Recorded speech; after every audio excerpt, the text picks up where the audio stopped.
Assalamualaikum warahmatullahi wabarakatuh. Alhamdulillahirrabbilalamin. Salatu wassalamu ala asrafil anbiya'i wal mursalin Sayyidina wa maulana Muhammadin wa ala alihi wa ashabil mujahidin at-tahirin, amma ba'du. Kita mulai kajian kita malam hari ini dengan membaca sholawat dalam Maulid Atibai. Rabbi fangfa'na bibarakatihim wahdinal husna bi hurmatihim wa amitna fi tariqatihim wa mu'afatim minal fitani. Ini sholawat kita minta berkah kepada baginda Rasulullah Muhammad SAW berikut para ahlul baitnya. Mudah-mudahan dengan itu kita baca memberikan berkah kepada kajian kita malam hari ini. Shallu ala Nabi Muhammad. Rabbi fangfa'na bibarakatihim wahdinal husna bihurmatihim wa amitna fi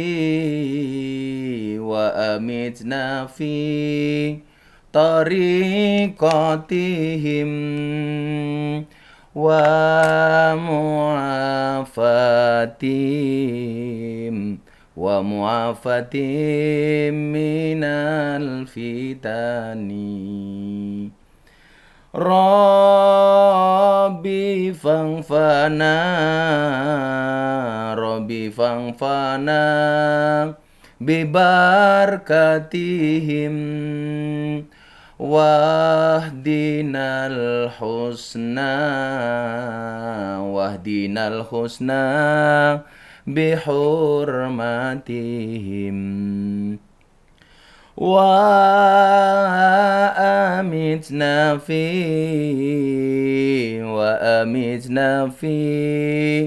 tariqatihim wa mu'afatim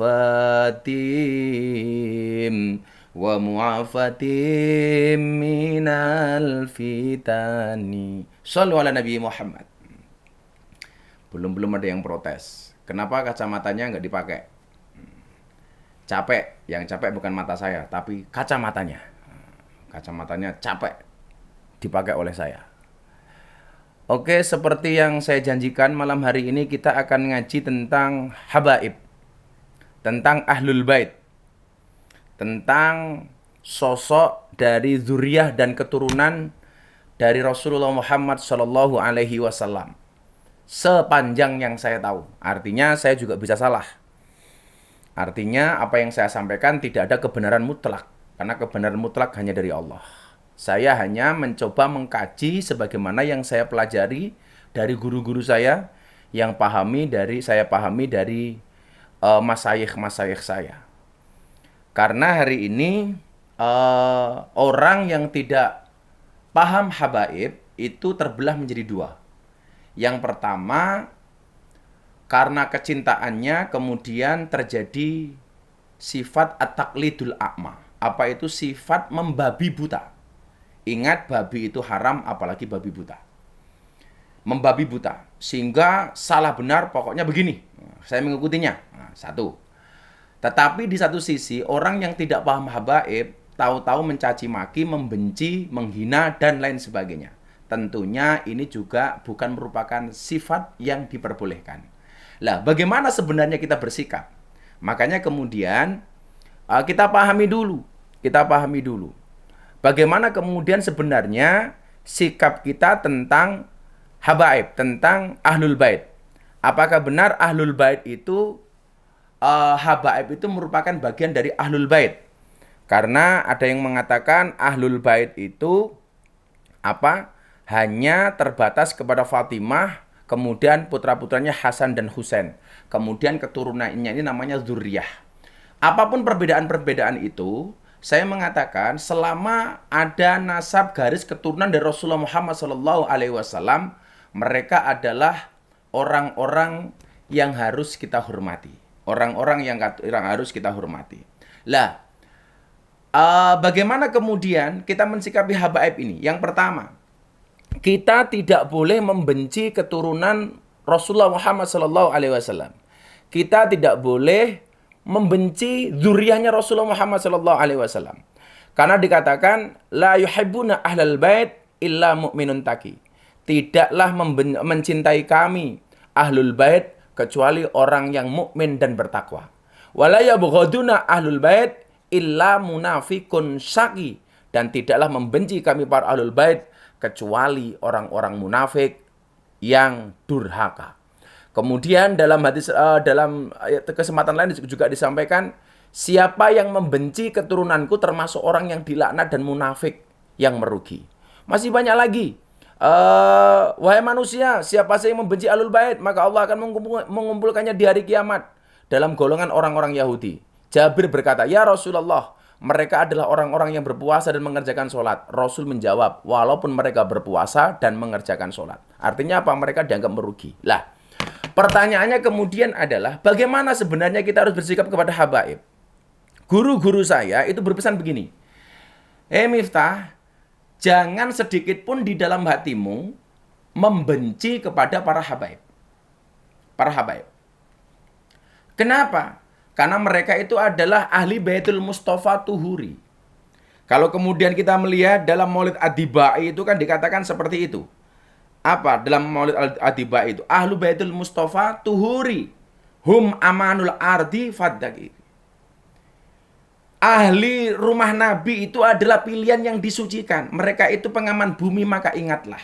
Kemudian apa? Subbihu bil angjumi zuhri mislama qadja'a fis sunani. Mereka dikatakan mereka itu bagaikan bintang gemerlapan. Perumpamaan itulah benar-benar datang di dalam hadis dan Nabi. Lah, persoalannya adalah bagaimana dengan Habib, katakanlah yang melanggar syariat. Bagaimana dengan dzurriyyah tetapi kita berbeda pendapat dengannya. Maka di sini kemudian yang perlu Anda bedakan adalah antara sosok dan perilakunya. Sosok Habib itu wajib untuk dihormati. Harus dihormati dan dicintai. Tetapi soal perilakunya itu dilihat terlebih dahulu. Kalau memang perilakunya tidak sesuai dengan syariat, ya tidak kita ikuti. Kalau memang perilakunya tidak benar, ya harus tidak kita ikuti. Harus kita tolak.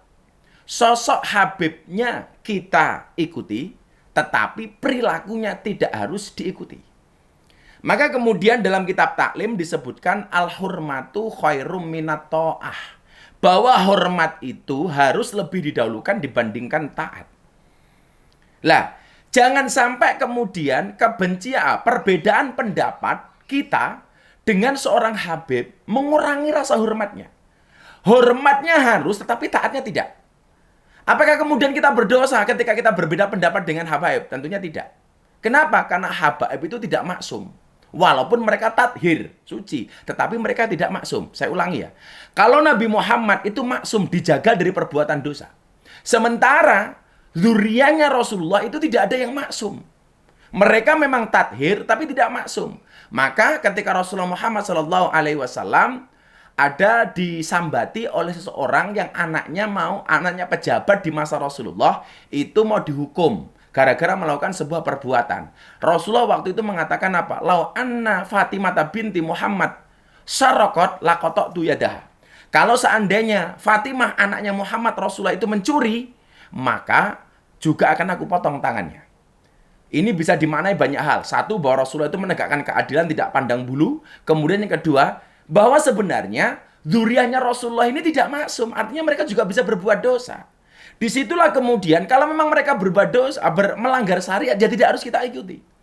Atau kemudian dalam kehidupan bernegara kita berbeda pendapat. Boleh nggak kita berbeda pendapat dengan habaib? Boleh. Tetapi ingat, walaupun Anda berbeda pendapat, Anda tidak mengikuti pendapat habaib itu, jangan pernah muncul di dalam hatimu rasa benci kepada habib itu. Yang paling saya kasih contoh gampang seperti ini. Imam madhab itu kan ada 4 ya. Ada 4. Ada Maliki, Syafi'i, Hanafi, Hambali.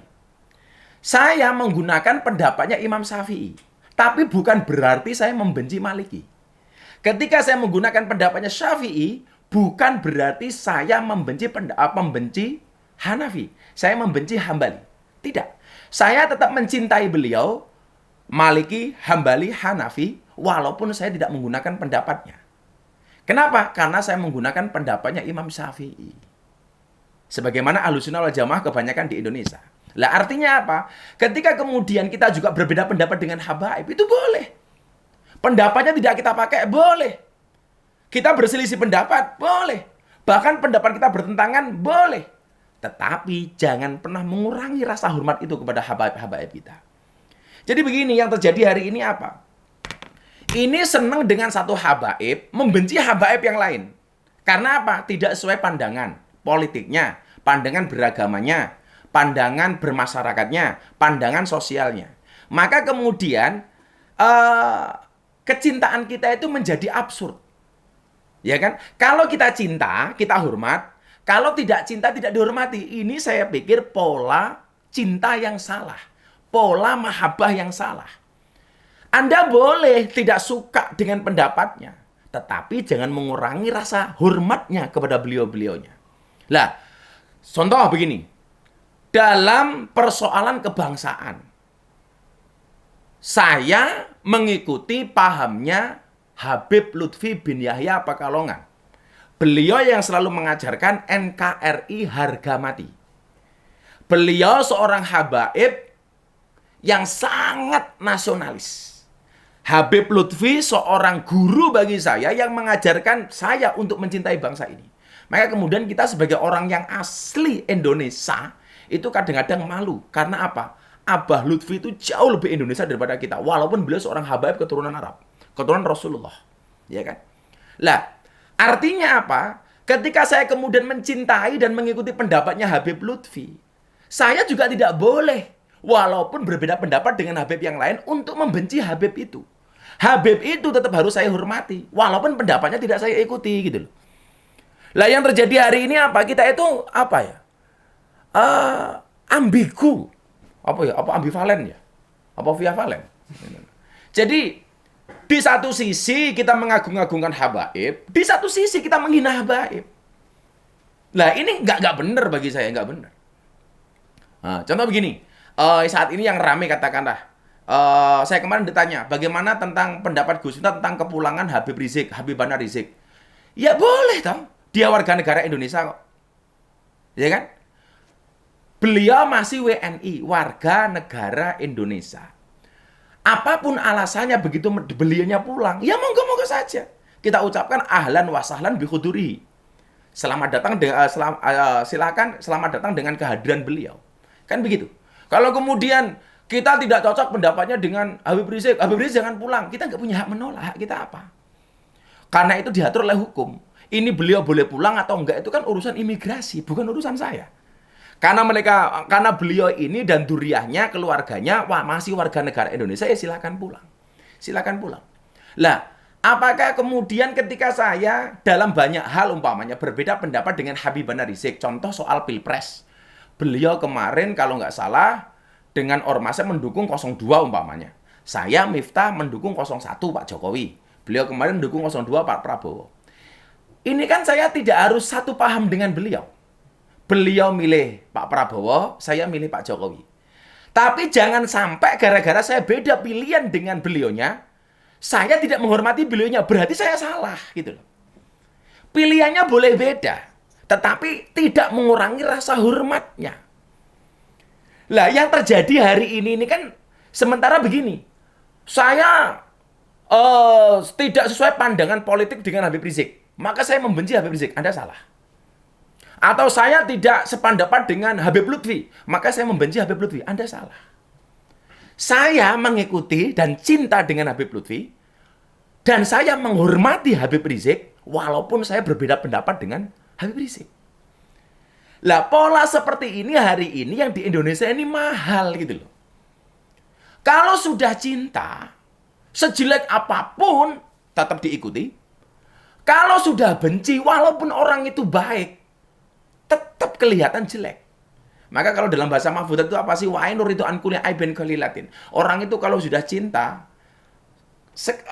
apapun kejelekannya tidak akan pernah dilihat. Tapi wa ainu suti an kulli khairin tubdil masawiyah. Tetapi orang itu kalau udah benci sebaik apapun nggak pernah kelihatan.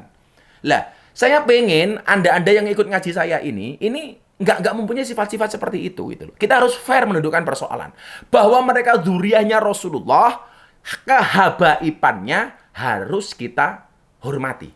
Haknya harus kita hormati, tetapi perilakunya tidak harus kita ikuti. Apalagi kemudian perilaku yang melanggar syariat. Ada yang mengatakan begini, bagaimana dengan habaib yang melanggar syariat? Ada yang mengumpamakan lucu nih. Habaib yang melanggar syariat itu seperti perempuan menstruasi, istri yang menstruasi. Tidak bisa dipakai, tetapi tetap harus dihormati. Ada yang mengatakan, itu bukan pendapat saya ya. Saya baca di meme-meme itu, seperti itu. Jadi habib yang melanggar syariat itu menurut meme ini yang saya baca, dia tidak seperti peristri yang sedang head, tidak bisa dipakai, tetapi tetap harus dihormati. Ada juga yang mengatakan, habib yang melanggar syariat itu seperti Al-Quran yang rusak, yang sobek. Dibuang tidak boleh, tetapi juga tetap tidak bisa dipakai. Anda pilih yang mana terserah. Tapi kalau saya, sosoknya harus dihormati, walaupun perilakunya dan pendapatnya tidak harus diikuti.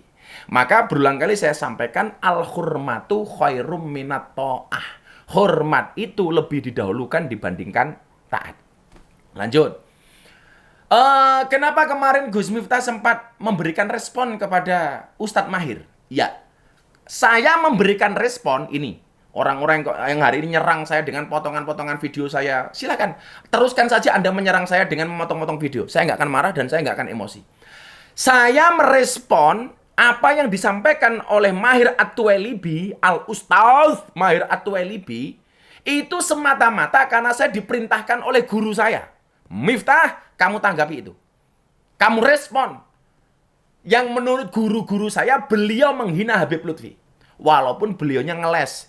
Ini kan saya cuma nanggapi tweetnya orang yang menghina saya seperti perempuan cantik dan lain sebagainya. Kemudian saya kasih gambarnya Habib Lutfi. Pertanyaan saya, kenapa Anda harus jawab tweet itu dengan gambar Habib Lutfi dengan caption yang seperti itu? Mbok pakai gambarku saja. Ayo. Kenapa harus gambarnya, fotonya Abah Lutfi? Kalau kemudian Anda hari ini ngeles, oh saya itu hanya respon terhadap orang yang kritik saya dikatakan seperti wanita berjilbab atau apapun. Pertanyaan saya, Ustadz, kenapa yang harus Anda pakai itu fotonya Abah Lutfi? Orang yang sangat kita muliakan, sangat kita hormati. Ayo. Ya kalau jawab saja pertanyaan netizen. Kenapa harus pakai gambar orang lain? Susah amat itu. Dan ingat, saya merespon semata-mata hanya diperintah oleh guru. Makanya saya respon. Dan respon saya tidak ada bahasa saya kotor ke Anda. Kalau kemudian Anda mengatakan, alah, gayanya Miftah. Ketika saya ngomong ke Mbak Nikita Mirzani, ngomong londe nggak pantas. Padahal Miftah juga sering bilang ngomong londe. Saya katakan ya, saya sering ngomong londe. Karena memang saya sering pengajian sama mbak-mbak PSK dan lain sebagainya. Tapi ingat, perkataan saya ngomong lonte itu tidak menuduh siapapun, apalagi menyebut nama. Beda nggak? Beda. Kalau kamu ngomong nggak beda, ya berarti kamu harus belajar bahasa Indonesia. Anda menyebut nama lonte. Kalau saya nggak. Saya hanya sebatas guyonan dengan mbak-mbak saya di lokalisasi. Atau ketika saya pengajian di umum, saya cuma cerita bahwa salah satu pengajian saya adalah di majelis parlontean umpamanya. Tetapi saya tidak pernah menuduh orang lain itu lonte. Enggak. Saya pengajian di hadapan mbak-mbak lokalisasi, nggak pernah saya mengatakan mbak-mbak lonte yang saya hormati. Enggak. Coba dilihat. Atau saya ngaji di depan mereka, wahai WTS rahimakumullah. Enggak pernah saya sebut. Saya menyebut dengan bahasa apa? Mbak-mbak yang saya hormati, yang mau masih ikut pengajian saya ucapkan terima kasih, yuk kita ngaji bareng. Sekali lagi saya ulangi. Saya merespon Anda karena perintah guru. Kok setelah itu kemudian saya dipancing-pancing lagi sama netizen? Itu Gus Miftah, dipancing-pancing sama beliaunya. Ini, potongan video dipotong-potong dan lain sebagainya. Oh Miftah gaweane ngelonte, oh Miftah gaweane ke kafe, ternyata tujuannya untuk cari lonte dan lain sebagainya. Tidak akan saya respon dan tidak akan saya tanggapi. Kenapa? Karena guru saya tidak perintah untuk nanggapi hal-hal seperti itu. Beliau guru-guru saya hanya merintah kepada saya untuk merespon terhadap penghinaan saudara Mahir Tuwailibi atau Sony Ranata kepada Habib Lutfi. Setelah itu, saya apapun kamu ngomong tentang saya, ngomong saya ngelonte, ngomong saya di ke kafe dolanan lonte dan sebagainya, tidak akan pernah saya tanggapi. Tidak akan pernah saya tanggapi. Kenapa? Ya, untuk apa saya tanggapi? Guru saya nggak perintah kok. Jelek-jelek begini. Ini taat dengan guru, bro. Makanya kamu memotongin hari ini, saya banyak di tag, di mention, potongan-potongan video saya soal mohon maaf lonte dalam tanda kutip dan sebagainya, tidak akan saya tanggapi. Wis ngomong sampai cangkemmu nyinyir, wes ngetiko sampai tanganmu jebol, sampai HP-mu lonyot, orang bakal tak tanggapi. Karena guru saya tidak pernah memerintahkan itu. Nah, itu kan. Maka kemudian yang perlu Anda pahami adalah bahwa guru-guru kita ini, habaib-habaib ini, siapapun harus kita hormati walaupun kita berbeda pendapat dengan mereka, walaupun kita berbeda pilihan dengan mereka. Barangkali pancingannya seperti itu karena banyak yang bertanya. Ayo kita lihat pertanyaannya satu persatu, kita baca. Kalau ada yang menarik, ya akan saya baca. Oke, kita lihat.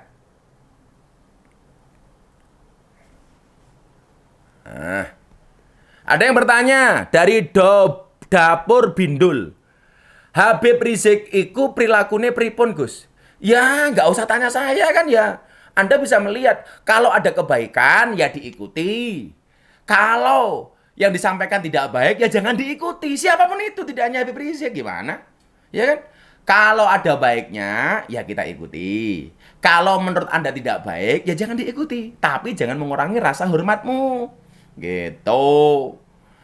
Atau begini, kalau ada habaib hari ini umpamanya memerintahkan kita untuk melawan pemerintah yang sah, saya pasti menolak. Saya ulangi. Kalau hari ini ada habaib umpamanya siapapun itu mengatakan kita lawan pemerintah Jokowi, saya akan tolak. Berarti Miftah Jokower, lah presidenku Jokowi kok. Lah presidenku pesek yo peseker itu. Presidenku pendek yo pendeker, yo presidenku Jokowi kok. Kita hormati beliau karena pemimpin negara kok. Lah kalau kemudian Anda sendiri tidak hormat kepada presidenmu, bagaimana orang lain? Ngono dul. Susah amat loh. Ya. Jadi sekali lagi, jangan Anda memancing saya untuk menanggapi serangan-serangan Ustadz Mahir kepada saya. Saya secara pribadi, kue nanya aku nggak masalah. Saya kemarin nanggapi karena yang dihina adalah guru saya. Kue nanya aku, serah apa? Terserah. Raudisan. Aku mau nyak yo ngene iki, ra mau nyak yo ngene iki, santai wae, Bro.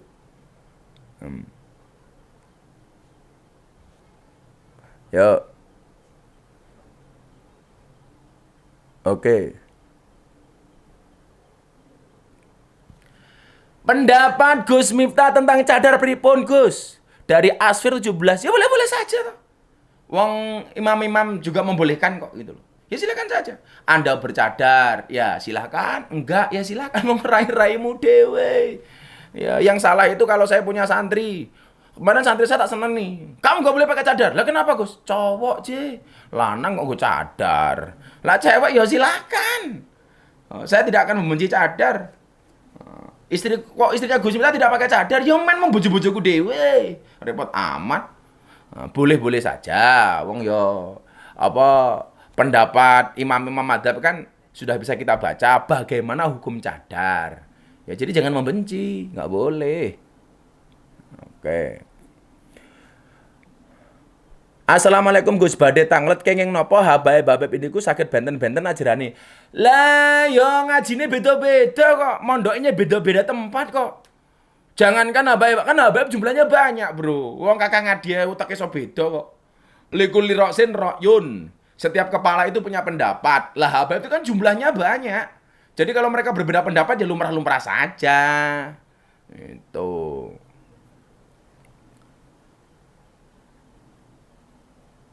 Yo.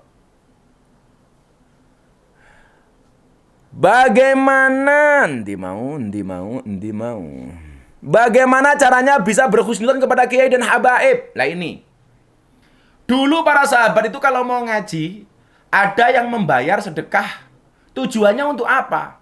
Supaya kemudian aib gurunya itu ditutupi dari pandangan matanya. Jangan sampai dia melihat aib gurunya. Beda dengan orang sekarang. Malah searching, malah googling, malah mencari-cari kesalahan guru lah itu. Wah, serah masuk akal meneh. Makanya kalau hari ini kita masih melakukan itu jelas nggak akan berkah. Ya.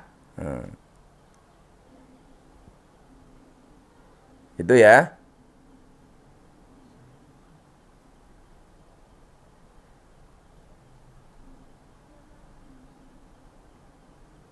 Waduh, saya banyak banget jadi malah bingung saya bacanya.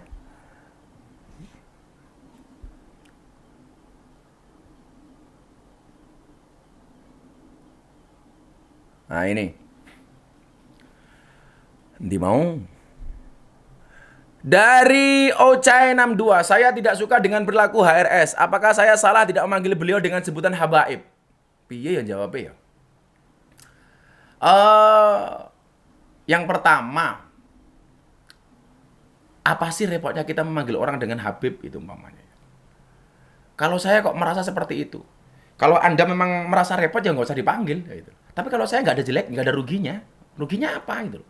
Kalau memang benar Habib, kenapa tidak kita panggil Habib? Kan begitu. Walaupun kita tidak suka dengan orangnya gitu. Tapi kan tidak bisa diingkari gitu loh. Kan begitu. Saya punya banyak dulu pernah saya itu tak cerita ya, tapi nggak ngerasa karena ini teman saya dekat saya tadi saya mau ngomongin udah telepon sama dianya. Saya itu pernah tinggal sama seorang Habib di apartemen. Tadi aku mau live tak telepon wongnya. Aku cerita nggak apa-apa ya, Bib, nggak apa-apa Gus dia bilang. Kan you sahabat Ai katanya. Saya itu punya teman Habaib. Ya mohon maaf. Habib ini jangan kurang ajar banget teman saya ini. Jadi kencing di kamar mandi kadang-kadang juga nggak cebok itu loh temen saya. Tapi ini bener-bener Habib. Ungkapan saya kok. Tak ajak sholat, alasannya musafir, macem-macem. Lah, saya tidak suka dengan perilakunya karena dia melanggar syariat. Tapi saya tidak bisa membenci dia, wong dia Habib kok. Gitu loh. Bener-bener Habib soalnya itu. Kalau saya membenci malah saya salah, bro. Ngarang wae gitu loh. Kan itu ya. Anda mau tidak mau manggil ya silakan, nah itu hak kamu, kan saya juga tidak memaksa kok.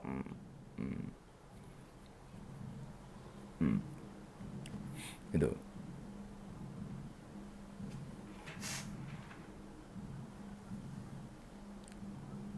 Yuk kita lihat lagi. Bagaimana cara mengetahui orang itu Habib atau tidak? Tanya ke Alawiyin. Karena ada organisasinya itu. Ya.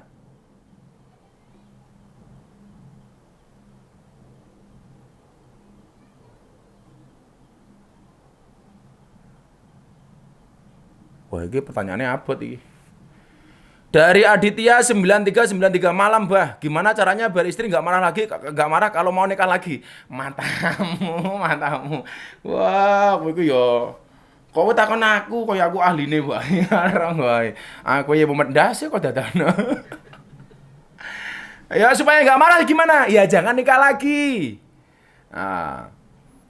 Bagaimana tanggapan Gusna tentang Nikita Mirzani? Yang harus saya tanggapi apanya? Ayo. Itu konten-konten videonya. Ya saya nggak pernah lihat kontennya.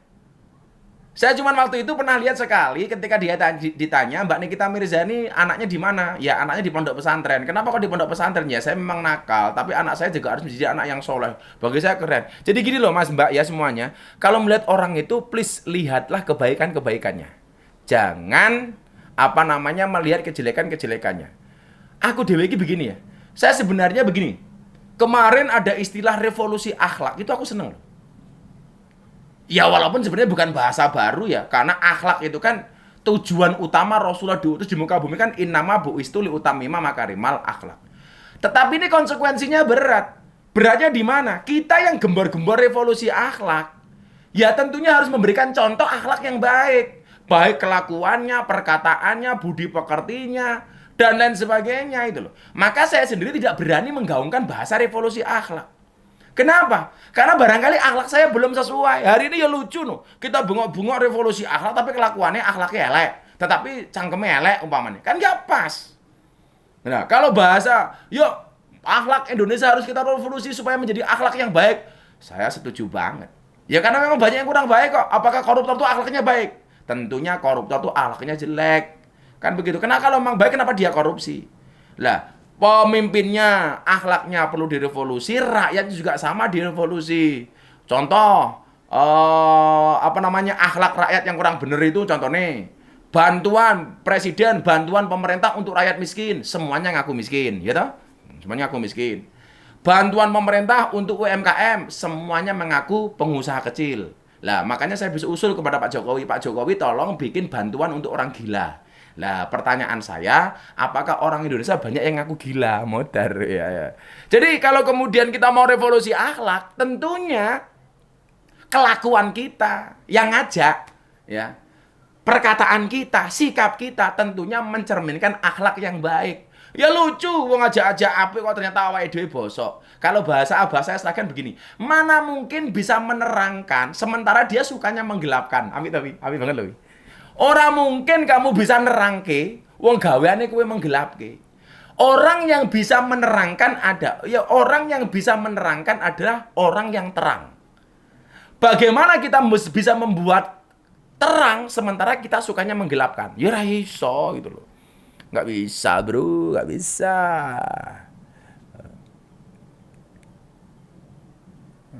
Gitu, oke ya, lanjut.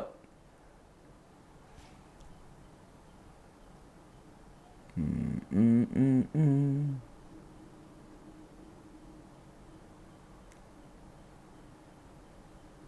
Oke, agak sensitif ini. Dari Gesa Anggata, gimana pendapat Gus mengenai Habib Rizik dengan Nikita? Sebenarnya juga nggak apa ya? Perbandingannya kok piye ya? Habib Rizik dibandingkan dengan Nikita, Nikita dibandingkan dengan Habib Rizik. Ini kan pembandingannya tidak apple to apple ya. Jadi lah bandingin Nikita Mirzani itu mamane artis karo artis itu loh, itu rada anu lah. Ya saya nggak bisa membandingkan gitu. Nggak bisa membandingkan. Terus kemudian tuduhan kepada Mbak Nikita yang oleh sebagian orang dasar Nikita Mirzani lonte.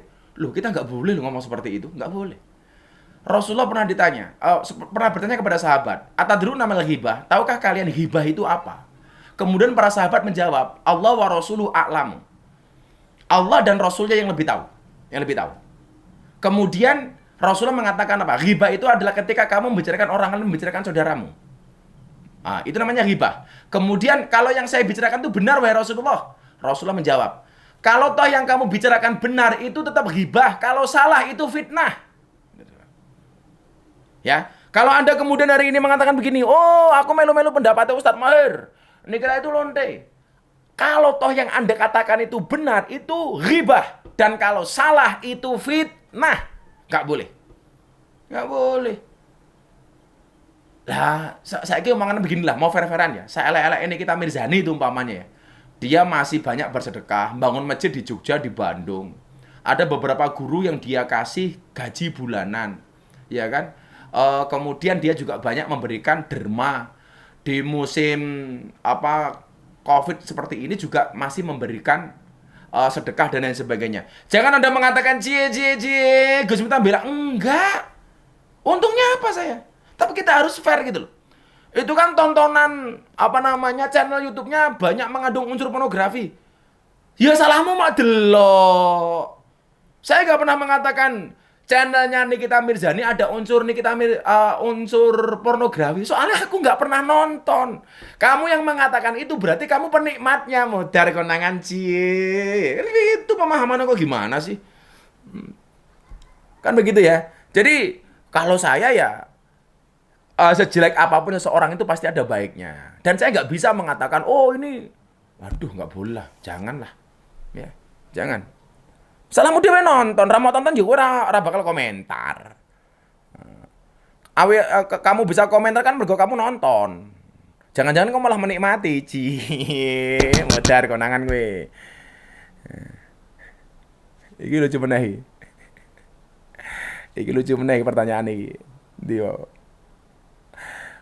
Dimas Adityas menjadi mahasiswa yang Islam itu gimana, Gus? Ya KTP-mu Islam apa ora kok repot amat. Kok iki sinyale di Instagram dadut-dadut ya? Hilang hidup. Kalau di di Facebook aman.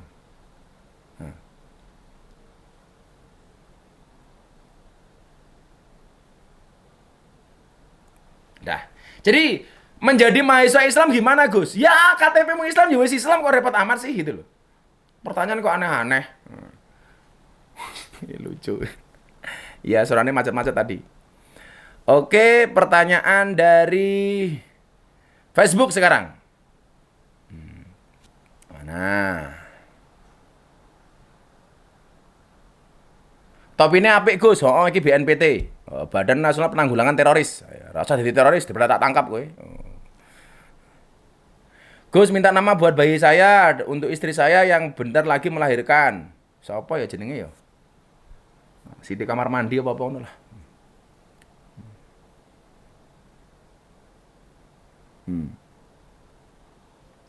Nah. Menurut Gus Miftah, pemerintah berada di pihak mana? Pemerintah ya berada di pihak sesuai dengan job dan wewenangnya pemerintah. Dan dalam hal apapun, dalam hal pemerintahan, saya mengikuti pemerintah, tidak mengikuti ormas. Makanya pemerintah tidak boleh kalah dengan ormas apapun. Saya ulangi, pemerintah tidak boleh kalah dengan ormas apapun. Karena yang punya hukum ini adalah negara. Negara. Siapapun salah diadili. Gitu. Saya ulangi ya, saya tidak setuju kalau negara kalah dengan ormas. Apapun ormasnya. Negara kok ngalahke ormas, kok ngalahke negara, ampuh men. Nggak boleh. Singapura hadir. Oke. Kita lihat lagi pertanyaan yang lain.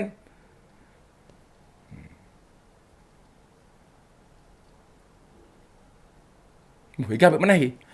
Gimana pendapat Gus Miftah tidak boleh nikah karena percaya mitos larangan nikah dengan desa sebelah?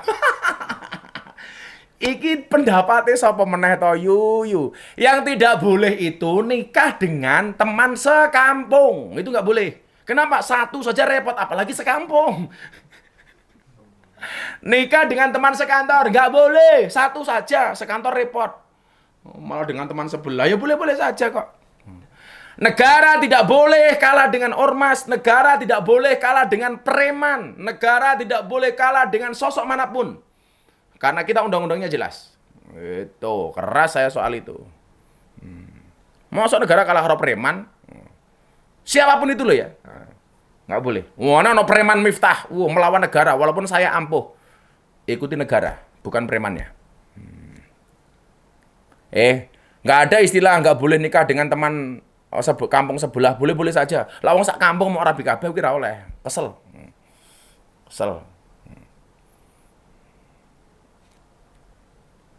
Saya pengen nikah dengan mahasiswi, Gus. Gampang. Bojomu kuliah meneh.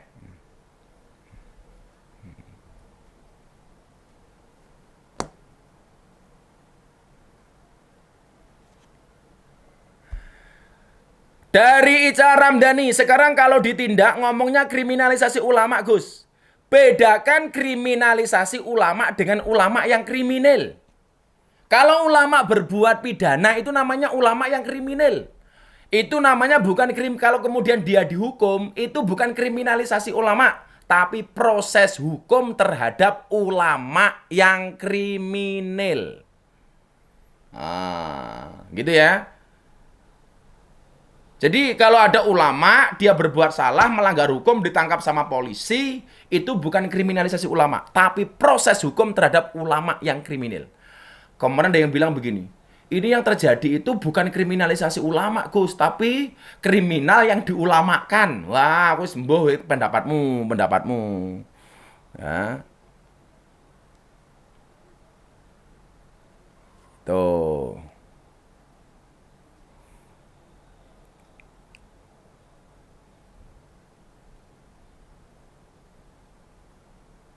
Abdul Latif, Gus, kenapa ya kagak pernah akur? Sing ora tahu akur ki sapa to? Akur kok ya akur kok itu. Ya, kamu tanya kepada yang tidak akur, mengaku ya akur kok. Kenapa kemudian akur itu menjadi penting? La tadkhulunal jannata hatta tu'minu. Seseorang itu tidak akan masuk surga sehingga dia beriman. Wala tu'minuna hatta tahabu, dan dia tidak dikatakan beriman sehingga dia mempunyai rasa kasih dan sayang. Begitu.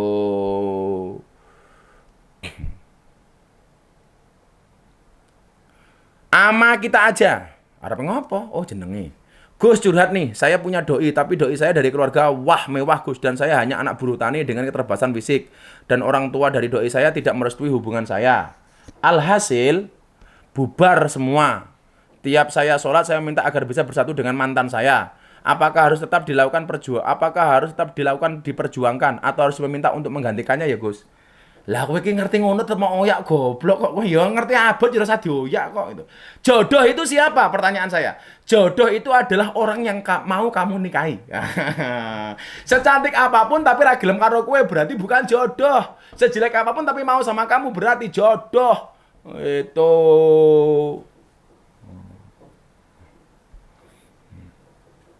Itu ya. Ini ada pendapat dan yang bagus dari Pak Hadi Utomo. Proses hukum terhadap orang yang kebetulan ulama, karena hukum itu ditegakkan kepada orang, bukan kepada status. Betul. Kepada orang, bukan status. Mbok statusnya apa saja dia salah ya di penjara. Mbok presiden salah ya hukum. Wakil presiden salah ya hukum. DPR salah ya hukum. Ulama salah ya hukum. Kiai salah ya hukum. Miftah salah ya hukum. Ngopo? Kan begitu. Ulama yang mana Gus yang harus diikuti? Dari Al Barca. Weh Barca nggak tak jawab, aku Madrid kok. Aku Madrid, kamu Barcelona. Akunya sudah merit, kamunya masih berkelana. Ih, muter gue. Kalau saya yang perlu diikuti adalah al ulama alladzina hum marasatul anbiya. Yang mengikuti apa Rasulullah Muhammad Sallallahu Alaihi Wasallam. Tentunya kalau kita mencari orang yang persis dengan kanjeng Nabi tidak ada, tetapi yang menjalankan apa namanya ajaran-ajaran dari Muhammad Sallallahu Alaihi Wasallam. Gitu. Wih amat kita aja. Kau ngono mau ya golek liyane kok repot men.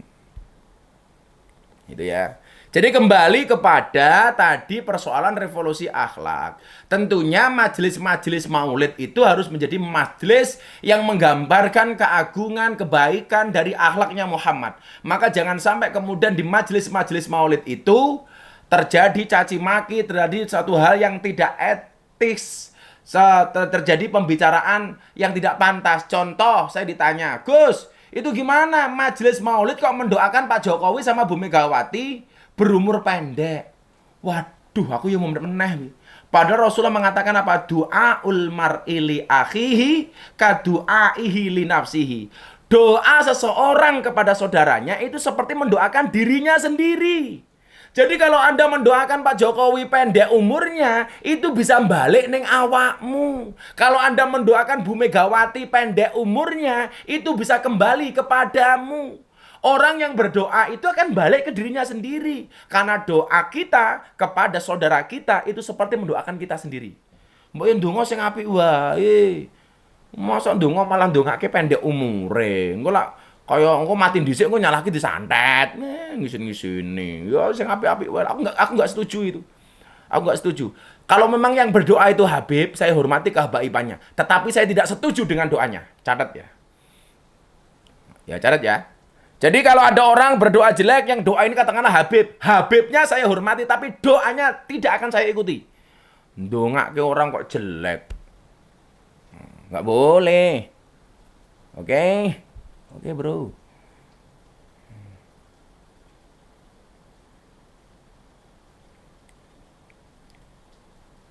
Dari Wak 512. Gus aku sembayang kok sik mabukan yo. Tuwapuki cangkemmu wae. Ya wes le, inna sholata tanha 'anil fahsya wal munkar. Karena sholat itu bisa mencegah perbuatan keji dan mungkar. Tak dongake mudah-mudahan sholatmu bisa mencegah perbuatan mungkar, termasuk kamu berhenti dari mabukmu. Amin Allahumma amin. Gitu. Apalagi yo, tanya, kah banget centakon.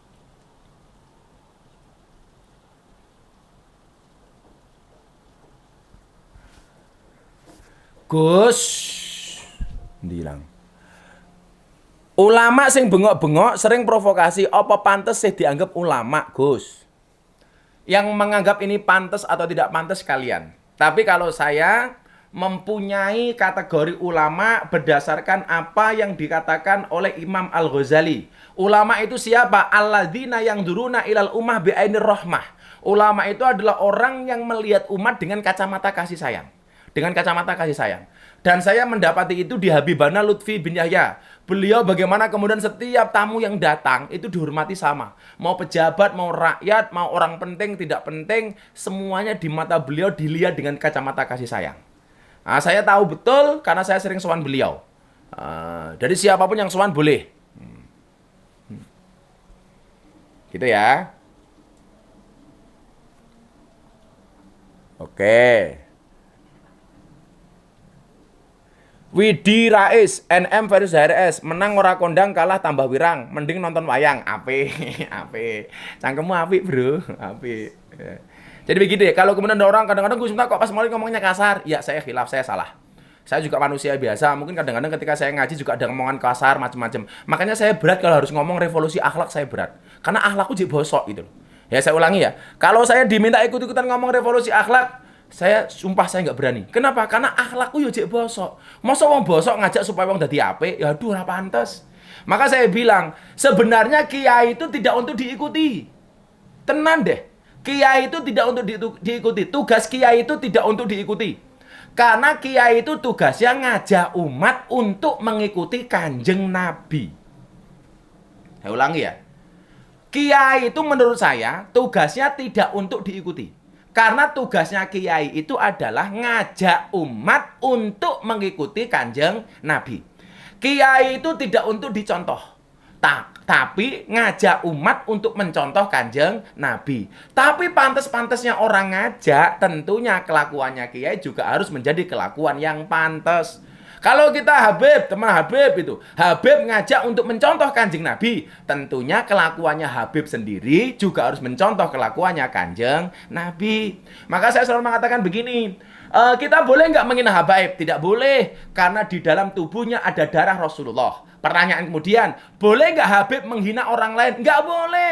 Wong di dalamnya ada darah Rasulullah, masuk menghina orang lain kan nggak pantas.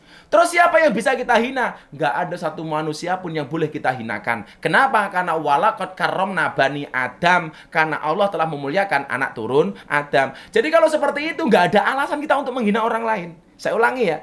Gus, boleh nggak kita menghina habaib? Tidak boleh. Kenapa? Karena dalam tubuh habaib ada darahnya Nabi. Boleh nggak habaib menghina orang lain? Tidak boleh. Masa di dalam tubuhnya ada darah Nabi kok menghina orang lain? Kan nggak pantas. Terus siapa yang boleh kita hinakan? Tidak ada seorang pun yang boleh kita hinakan.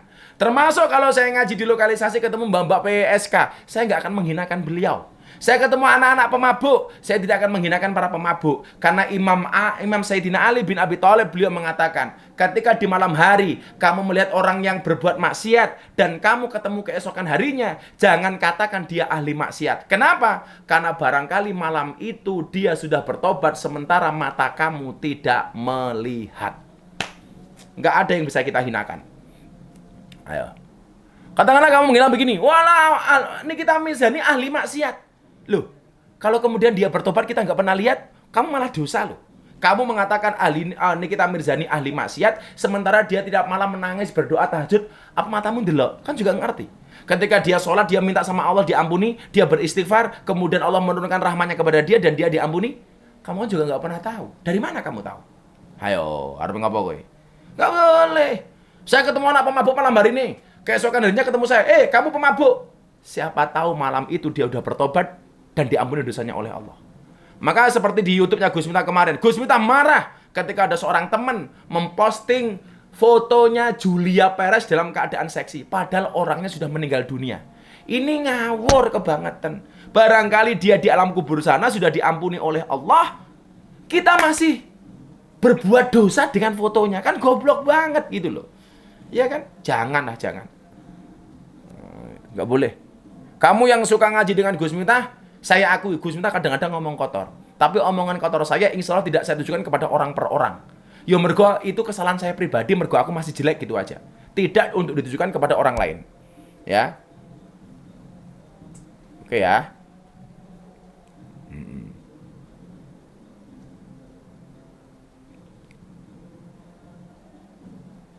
Gus, bagaimana menasihati orang yang taklid buta yang hobi caci maki? Ya wes, lah iso mau nasihati. Ora iso mau nasihati dongake wae. Dah. Kayak kamu nggak bisa ikut saya pengajian di lokalisasi. Ya sudah, jangan mencaci maki orang lokalisasi, kamu doakan saja. Kamu sekarang begini ya, melihat WTS kamu caci maki. Apa ya lak bermak caci maki? Setelah kamu caci maki dia akan berubah. Mereka kamu caci maki tidak akan merubah kelakuannya. Tetapi kalau kamu ikhlas mendoakannya, bisa jadi doa itu menjadi wasilah hidayah bagi mereka. Begitulah, ya. Cara memandangnya seperti itu menurut saya loh ya. Gus Ngapura Abah Lutfi apa kabarnya? Alhamdulillah beliau sehat, kita doakan. Ya, semua habaib kita doakan. Jangan ada kebencian kita kepada mereka-mereka.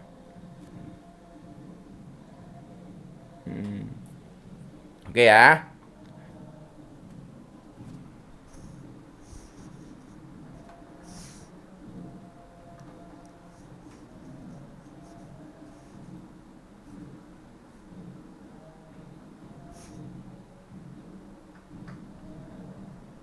Ada Habib kalau sukanya mencaci maki, ya udah nggak usah diikuti. Tetap hormati pribadinya, nggak usah kamu ikuti isi ceramahnya. Selesai toh? Ronnie Kingdom, bah kok nggak pakai kacamata? Karena belum kamu ganti kacamatanya. Pok rawe.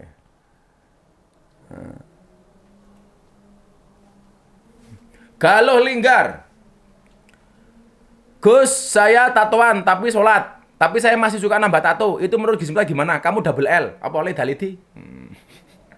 Gimana bagusnya Gus? Ya sudah, cara taubatnya orang bertato itu adalah dengan tidak nambah tato.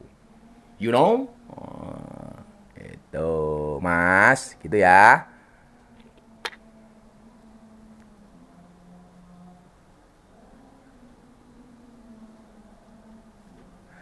Ini siapa ini?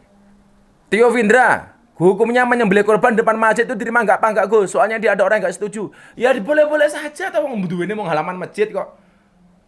Menyembelih korban di depan masjid boleh. Ya nggak boleh itu membangun masjid di atas orang berkorban, itu nggak boleh. Modar wong engko. Tio Vindra, gak lucu tali. Bolone Mbak Nuni hadir ya. Oke ya.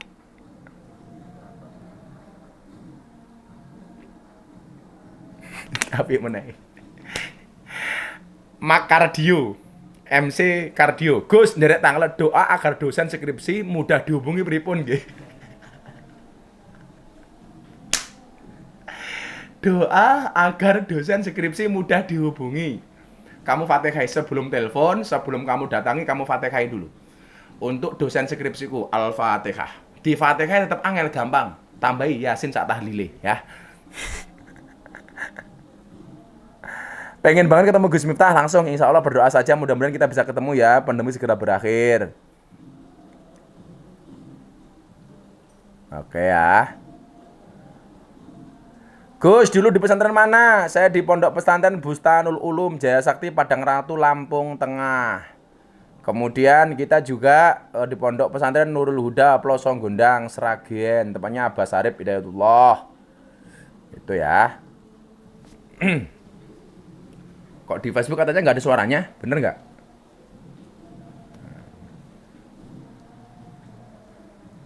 Ridwan, Gus Habib yang menghina lonte itu pantas ya nggak dibilang Habib, ya tetap Habib, tapi omongannya jangan kamu ikuti. Kalau memang ada duriah, ya nggak boleh kamu hinakan le. Tapi omongannya jangan kamu contoh, gitu saja toh. Ratna Agustina, ya Allah 2 tahun lalu aku ketipu 19 juta dan mengatasnamakan Habib. Seolah-olah biar dia takut membawa-bawa nama Habib. Ya itu tadi, semua manusia berpotensi berbuat dosa walaupun dia Habib. Semua orang berpotensi melakukan maksiat walaupun dia Habib, walaupun dia kiai. Wah, manusia biasa kok. Kulubani adama khotoun kok. Ya, jangan kaget itu loh. Ya ada saja. Makanya Gus apa bener ada Habib bakul obat. Bakul ada, teman saya juga ada kok. Habib bakul madu saya juga punya teman. Teman saya Habib bakul madu ada. Bakul obat ada. Bakul sarung ada. Ya ada itu loh. Tapi kalau bakul obat biasanya tidak hanya Habib tapi juga Tobib ya. Itu loh. Ada. Gitu. Gus bukan kuat. Wah, kuat-kuat wae. Kuat-kuat sokeh banget. Nggak penting kamu kiai, nggak penting kamu Gus, nggak penting kamu habaib. Yang penting adalah kamu menjadi hamba yang soleh.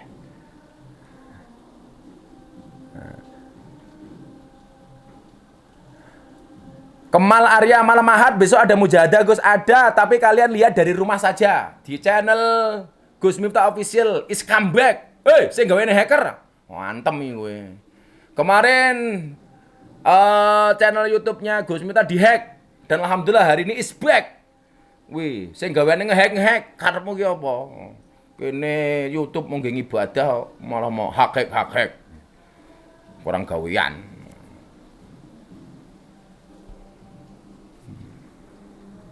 Oke ya.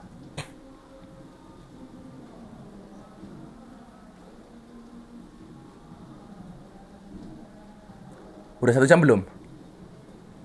Kurang berapa menit 1 jam? 1 jam aja ya.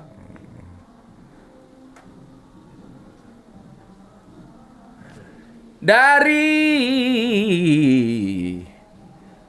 toleransi keagamaan itu wajib nggak Gus? Andainya melecehkan agama lain berdosa nggak? Ya tetap berdosa, nggak boleh. Kalau kamu pengen agamamu tidak dilecehkan, jangan melecehkan agama lain. Kalau pengen Tuhanmu tidak dilecehkan, jangan melecehkan Tuhannya orang lain. Selesai toh? Nggak usah lah. Pokoknya begini ya, intinya begini. Anda jangan mancing-mancing saya untuk menanggapi serangan-serangan kepada saya, entah itu dari saudaraku Ustadz Mahir atau dari yang lain. Saya mau dipotong-potong ceramah saya tentang saya dilokalisasi, katanya saya cinta lonte dan sebagainya. Iya, saya mencintai lonte karena saya ngaji dengan mereka. Saya mencintai PSK, saya ngaji dengan mereka. Saya mencintai Purel, saya mencintai LC karena mereka adalah orang yang butuh pengajian-pengajian bersama kita. Ya kalau Anda kemudian pengen ikut menyelamatkan, yuk ikut ngaji di sana. Tapi kan nyatanya kok ya iso toh. Kowe mau bengak-bengok sekarang motong pengajianku di kamu posting di Instagram macam-macam, silahkan kamu posting, kamu potong-potong semau kamu. Kalau kemudian kamu yang benar, saya doakan mudah-mudahan kamu mendapatkan pahala dari kebenaranmu. Tapi kalau kamu sampai salah gara-gara motong video saya, kamu mendapat dosa, saya hanya bisa berdoa mudah-mudahan Allah mengampuni dosa-dosamu. Sekali lagi, kowe mau kamu mancing saya supaya menanggapi orang-orang yang nyerang saya dengan potongan-potongan video di Instagram, tidak akan saya layani. Saya kemarin merespon omongan orang itu hanya semata-mata mengikuti dan sendiko dawuh atas perintah guru saya. Sekarang Anda mau membuli saya, mau apa itu kayak kemarin postingannya beliau, saya ini besok kalau ke diskotik ajak Nikita Mirzani macam-macam. Silahkan. Aku sudah nggak terganggu dengan postingan-postinganmu. Sekali lagi saya katakan, kalau yang kamu lakukan benar dengan postingan-postingan video potongan saya itu, saya doakan kamu mendapatkan pahala. Dan kalau kamu salah serta dosa gara-gara posting video saya itu, saya doakan mudah-mudahan dosamu diampuni oleh Allah Ta'ala. Gampang tau? Gampang woy. Saya tahu yang melihat ini pasti tidak semuanya orang yang suka dengan saya. Saya nggak ada urusan. Anda mau posting silahkan. Yang penting saya punya prinsip, siapapun habaibnya, selama dia baik, saya ikuti. Saya hormati, saya ikuti. Kalau dia habaib, kok dia tidak baik, tetap saya hormati, tetapi tidak akan saya ikuti. Apalagi habaib-habaib yang menyerukan melawan pemerintah, yang menyerukan melawan pemerintah yang sah, pemimpin yang sah, maka orang-orang seperti ini tidak akan pernah saya ikuti pendapatnya. Selesai. Ya, santai-santai saja. Saya ngayem, karena syarat masuk surga adalah beriman, dan syarat orang beriman supaya dia dikatakan beriman adalah orang yang mempunyai rasa cinta dan kasih sayang. Sudah ada 1 jam ya? Ayo salawatan saya yuk. Sholli wa sallim daiman ala Ahmad. Sholli وسلم دائما على أحمد والآل والأصحاب من قد وحد والآل والأصحاب من قد وحد. Kami cinta tanah air Indonesia, kami bangga jadi bangsa Indonesia. NKRI akan selalu kami jaga demi kejayaan bangsa Indonesia. Sholli wa sallim daiman ala Ahmad. Sholli wa sallim daiman ala Ahmad wal ali wal ashabi man qad wahada wal ali wal ashabi man qad wahada. Sallu ala Nabi Muhammad. Subhanakallahumma bihamdika asyhadu an la ilaha illa anta astaghfiruka wa atubu ilaik. Walhamdulillahirabbil alamin. Terima kasih untuk semua penonton Instagram lebih dari 3.000, dan terima kasih untuk Facebook yang mendekati 3.000. Mudah-mudahan kita semuanya mendapatkan berkah dan pengetahuannya. Sekali lagi, hormati sosoknya, jangan ikuti perilakunya kalau perilakunya menyimpang. Kehabaibannya kita ikuti, kita hormati, tetapi jangan ikuti pendapatnya yang keliru. Jangan kita ikuti pendapatnya yang salah. Mudah-mudahan kita semuanya dirahmati. Terima kasih. Assalamualaikum warahmatullahi wabarakatuh. Muah, muah, muah.